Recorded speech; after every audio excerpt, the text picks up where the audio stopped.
In Sacred Heart, Minnesota, we Lutherans barely knew the Catholic kids. Their mothers smoked Camels, played bridge in the afternoons instead of Ladies' Aid.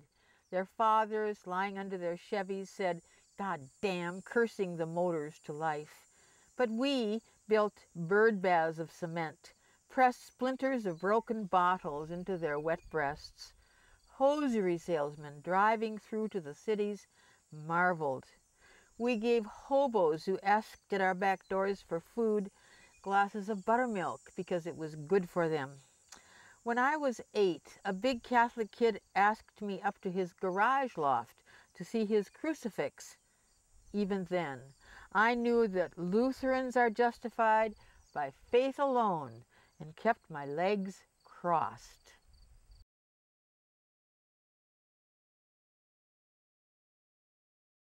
Phoebe is a poet of history as well as a poet of inner psychology. This hugely expansive consciousness, this ebullient spirit. I mean, what to do with that history, with that background? And of course, what she's done is mine it and mine it and mine it.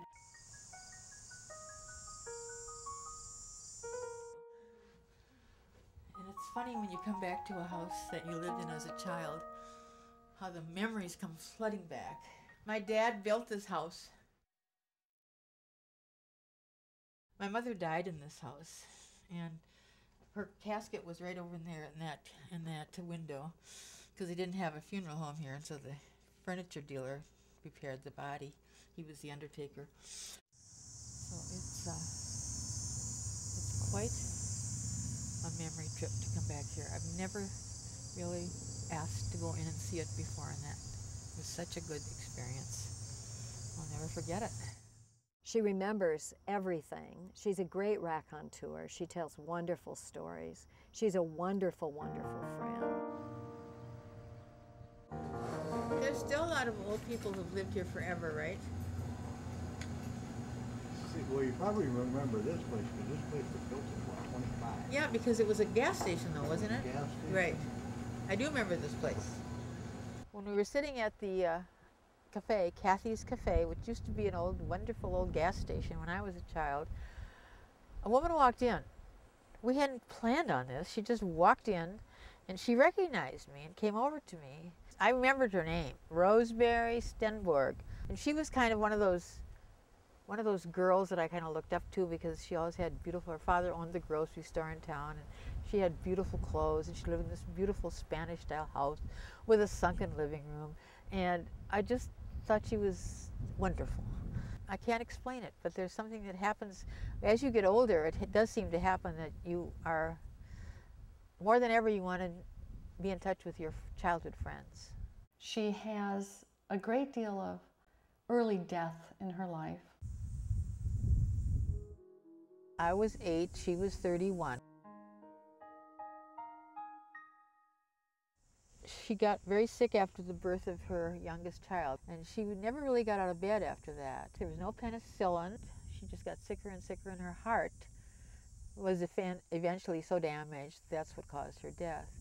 And I remember standing on the cemetery the day of the funeral, standing with the family and the people in the congregation, and seeing that mounded over, newly dug grave after they put her casket into the ground.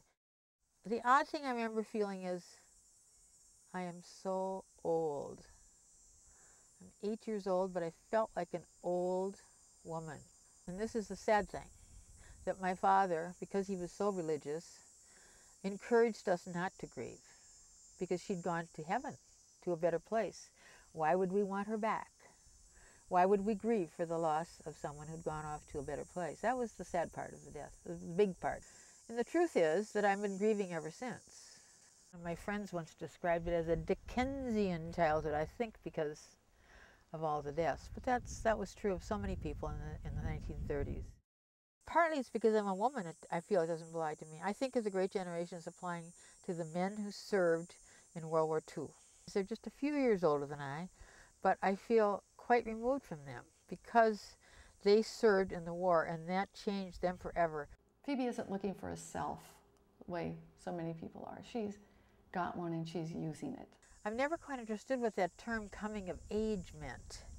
It could mean a lot of different things. I suppose it means once you become a real human being or a real mature person, it could mean almost anything. But I consider my entire life a coming of age from 0 to 78. She talked about the fact that she was writing and that she did all these journals. And I'd already started writing poetry, and I just knew she'd be good. I just knew it. And I was right. So I got in on something that was kind of a natural phenomenon. It had to do with the women's movement. It had to do with this Women's Poets of the Twin Cities organization.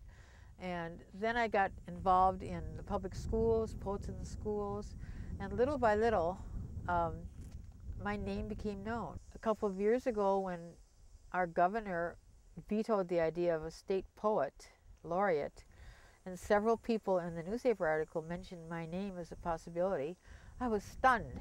And the other thing I like about her poems is how she takes them from her journals, and that she can go to a day in 1945 or 1948. She can pick out a particular day, and she can read what she's thinking on that day. My first journal entry was written on January 1st, 1939. My friend Janice Lindbergh, I like to remember her name because she started me on an incredible career of keeping journals. I was 10 years old, and I had a little 5-year diary. I wrote enough so that when I look back at it now, I am reminded of things, and I've used that diary again and again for inspiration for writing my poems. What Phoebe does with words could make me weep with joy. In the cottonwood grove behind Doll's farm, the eyes of rusting cars stare at me before I crawl into them, pretend I am driving. Power flows from the wheels. I believe I'm in control. Forget my mother's heart lies fading in a little bedroom beyond the rows of corn. They have sent me away from her dying to play in the grove, to whisper into the ears of corn, towering above me as I sit between the rows reading her letters, which say she misses me, even though it is quieter without me and my brother fighting. He has brought her a goldfish from the little pond beside the pergola house and laid it on her stomach. Years later, I return to the grove, where the cottonwood trees have grown scrawny, but the old cars are still there. Their eyes stare at me, unseeing and dead.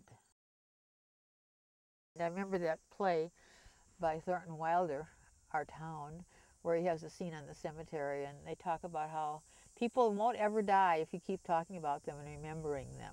And so that's how I try to keep my mother alive, and my father alive, and my sister and brother alive, and how I hope I'll be kept alive because of the things I leave behind, the memories and the journals, all the written stuff and the poems. So, yes, that's my immortality for sure.